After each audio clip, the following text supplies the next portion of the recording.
ఈరోజు మా ఊర్లో మా రామయ్యకి పూజ ఎలా కంప్లీట్ చేసుకున్నాను ఈ వీడియోలో మీకు చెప్తాను.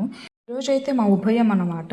ఉభయం ఉన్నవాళ్ళు మార్నింగే వచ్చి స్వామి దగ్గర టెంపుల్ అంతా క్లీన్ చేసుకోవాలి. సో మార్నింగ్ వచ్చేసి నేను వేరే అక్క వాళ్ళైతే మొత్తం క్లీన్ చేసుకున్నాం టెంపుల్ని. నిన్నైతే కళ్యాణం జరిగింది, చాలా బాగా జరిగిందంట. అందరూ చెప్తా ఉంటే అదే బాధ అనిపించింది. అరే నేను మిస్ అయిపోయానే అని, ఉనుంటే బాగుండి అనిపించింది.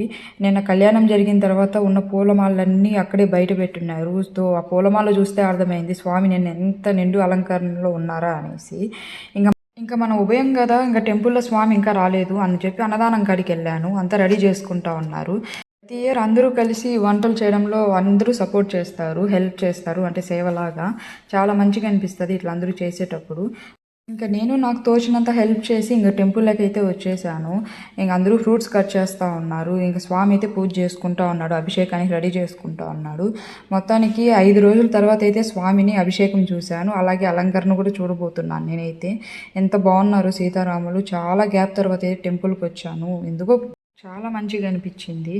ప్రతి ఇయర్ నేనైతే చాలా వెయిట్ చేస్తాను ఈ ఫెస్టివల్ కోసము. ఎందుకంటే ప్రతిరోజు ఆయన ఊరేగింపు మీద వస్తూ ఉంటే ఎంత వైభవంగా ఉంటాడు ఆ పల్లకిలో స్వామిని చూసేదానికి.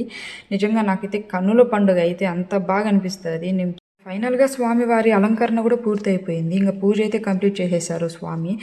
నాకు తెలిసి అన్ని ఊర్లలో కూడా ఇలానే ఇంతే హడావిడిగా ఉంటుందేమో రాముల వారి పండుగ వస్తే. శ్రీరామనవమి అంటేనే మన ఊరికి ఒక పెద్ద పండగ అన్నమాట. అందరం కలిసి చేసుకుంటే ఒక లెవెల్లో ఉంటుంది, ఒక సంబరంగా ఉంటుంది.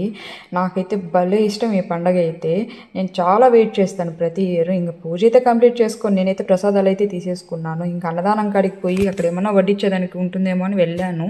ఐటమ్స్ చూడగానే ఫస్ట్ తినేయాలనిపించింది, కానీ అది కరెక్ట్ కాదు. అందరూ తినిన తర్వాతే తినాలని వెయిట్ చేశాను. ఒక్కొక్కరుగా రావడం స్టార్ట్ చేశారు. మొత్తానికి అన్నదానం అయితే స్టార్ట్ అయిపోయింది. ఇంకా ఈ 5 డేస్ తర్వాత 6th డే నాకు ఉభయంతో శ్రీరాములు వారితో ఈరోజు నా డే ఎలా గడిచింది అనేది ఈ వీడియోతో మీకు చూపించాలనుకున్నాను. వీడియో నచ్చితే లైక్ చేసి ఫాలో చేయండి. బాయ్.